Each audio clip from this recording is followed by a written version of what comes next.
నమస్తే అండి. ప్రతి నీ పెయిన్ ఆర్థరైటిసా? అందరూ అనుకుంటూ ఉంటారు. నీ పెయిన్ వచ్చిందంటే ఇంకేంటి నీకు ఆర్థరైటిస్ మొదలైనట్టుంది డాక్టర్ దగ్గరికెళ్ళాలి అని. కానీ ప్రతి నీ పెయిన్ ఆర్థరైటిస్ కాదు. దీని గురించి మనం డీటెయిల్‌గా మాట్లాడదాం. ఏ పెయిన్ ఆర్థరైటిస్ కాదు అనేది ఇప్పుడు క్లియర్‌గా డాక్టర్ మీకు ఎక్స్‌ప్లెయిన్ చేయబోతున్నారు. డాక్టర్ హరికృష్ణ గారు. MS orthopaedic surgeon, Aira health care Manikonda. నమస్తే సార్. నమస్తే అండి. సార్ ఏ పెయిన్‌ని మనం ఆర్థరైటిస్‌గా కన్సిడర్ చేయొచ్చు? దేన్ని కన్సిడర్ చేయలేము? బేసిక్‌గా ఈ మధ్య కాలంలో మనం మోకాలు అరుగుదల అనేది చాలా ఎక్కువగా వింటున్నాం. హ్మ్. సో, మనం మోకాలు నొప్పి రాగానే నా మోకాలు అరిగిపోయిందేమో అన్న ఒక అపోహతోని భయం ఇవన్నీ క్రియేట్ అవుతున్నాయి పేషెంట్స్‌లో. హ్మ్. సో, మనం గమనించాల్సింది ఏంటంటే ప్రతి మోకాలు నొప్పి మనం అరుగుదల అని అనుకోలేం. మధ్యలో ఒక చిన్న కండిషన్ ఉంటదండి. ఇప్పుడు మనం మన మోకాల్ని తీసుకుంటే ఇది మన మోకాలు. ఇది మన తొడలో ఉండే ఎముక, ఇది కాల్లో ఉండే ఎముక. ఈ రెండిటి మధ్యలో ఈ ఎముకకి మధ్యలో ఒక చిన్న కుషన్ ఉంటుంది. దాన్నే మనం మెనిస్కస్ అని అంటాం. సో నార్మల్గా మనకి కార్లో షాక్ అబ్జార్వర్లు ఉన్నట్టే మోకాల్లో కూడా ఈ మెనిస్క్ అనేది అనే ఒక షాక్ అబ్జార్వర్ ఉంటుంది. సో మనం నడిచేటప్పుడు బరువు వేసినప్పుడు ఆ కుషనే మొత్తం బరువును తీసేసుకుంటుంది. మన కాలు మీద బరువుని పడనివ్వదు. కొన్నిసార్లు ఈ కుషన్ ఏదైతే ఉందో అది టేర్ అవ్వచ్చు, అంటే తెగొచ్చు. తెగడం వల్ల ఏంటంటే బరువు వేస్తున్నప్పుడు ఈ షాక్ అబ్జార్బర్ యాక్షన్ అనేది పోతుంది. దానివల్ల కూడా మీకు నొప్పి రావచ్చు. సో మోకాలు నొప్పి ప్రతిసారి మనం మోకాలు అరిగిందనే కాదు, అప్పుడప్పుడు ఈ కుషన్ అనే ఒక థింగ్ అనేది టేర్ కూడా అయి ఉండొచ్చు. సో ఈ టేర్లో ఉన్నప్పుడు పేషెంట్స్కి ఉండే ప్రాబ్లం ఏంటంటే మీరు మామూలుగా కూర్చున్నప్పుడు పడుకున్నప్పుడు ఎటువంటి నొప్పి ఉండదు. మీరు బరువు వేయడం మొదలెట్టగానే మీకు నొప్పి స్టార్ట్ అవుతుంది. సో అంటే నడిచేటప్పుడు, మెట్లు ఎక్కేటప్పుడు, దిగేటప్పుడు, నేల మీద కూర్చోడానికి ట్రై చేసినప్పుడు ఇలాంటి కండిషన్స్లో మీకు మెనిస్కస్ అనే ఛాన్స్ ఉంది. రెండవది ఏంటంటే మీకు మోకాలు అరుగుదల అనేది ఒక స్లో ప్రోగ్రెసివ్ డిసీజ్. అంటే సంవత్సరంకి మీకు నొప్పి అనేది పెరుగుతూ ఉంటుంది. కానీ ఈ మెనిస్కస్ అనేది ఏంటంటే సడన్గా వచ్చే నొప్పి. అంటే మొన్నటి వరకు బాగానే ఉన్నారు, సడన్గా నొప్పి పెరిగింది, ఆర్ నెలకి మీ నొప్పి అనేది పెరిగిపోతూ ఉంది.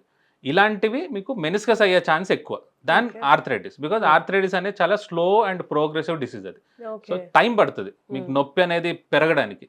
బట్ కుషన్ టేర్ అనేది, అంటే మెనిస్కస్ టేర్ అనేది మాత్రం చాలా ఫాస్ట్గా ప్రోగ్రెస్ అయ్యే డిసీజ్.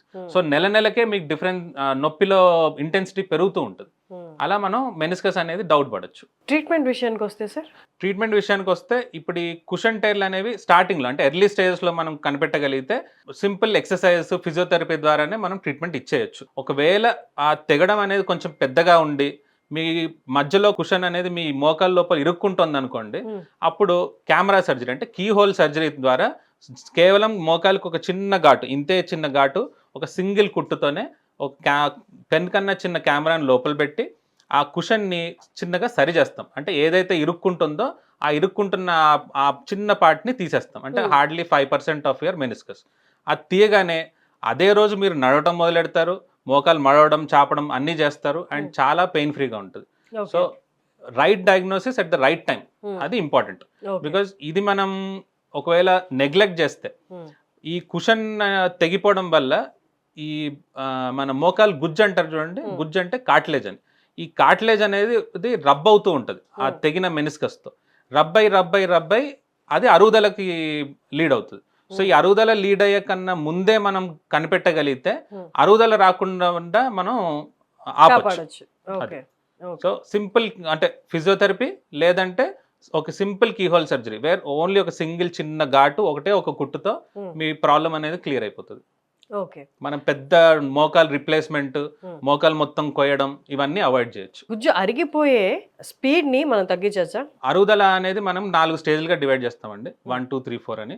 మధ్యలో ఉన్న కార్టిలేజ్ ఏదైతే గుజ్జు అనేది దాని థిక్నెస్ తగ్గుతున్న కొద్దీ స్టేజ్ అనేది పెరుగుతూ ఉంటుంది.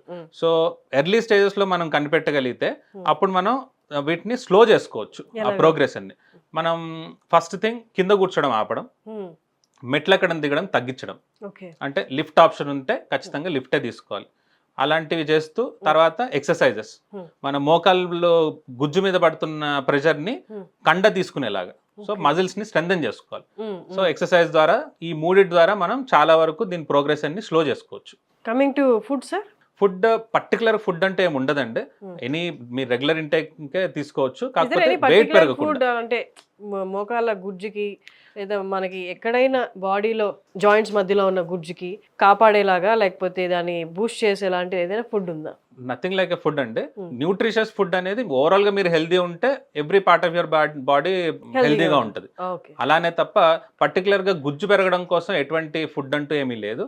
కాకపోతే న్యూట్రిషియస్ ఫుడ్ తీసుకోవాలి and at the same time weight అనేది కంట్రోల్లో ఉంచుకోవాలి. ఓకే. వెయిట్ మనం పెరుగుతూ ఉంటే మోకాల మీదనే దాని బరువు అంతా పడుతుంది. సో కంట్రోల్ అనేది important. Okay. Thank you sir. Thank you so much. Thank you.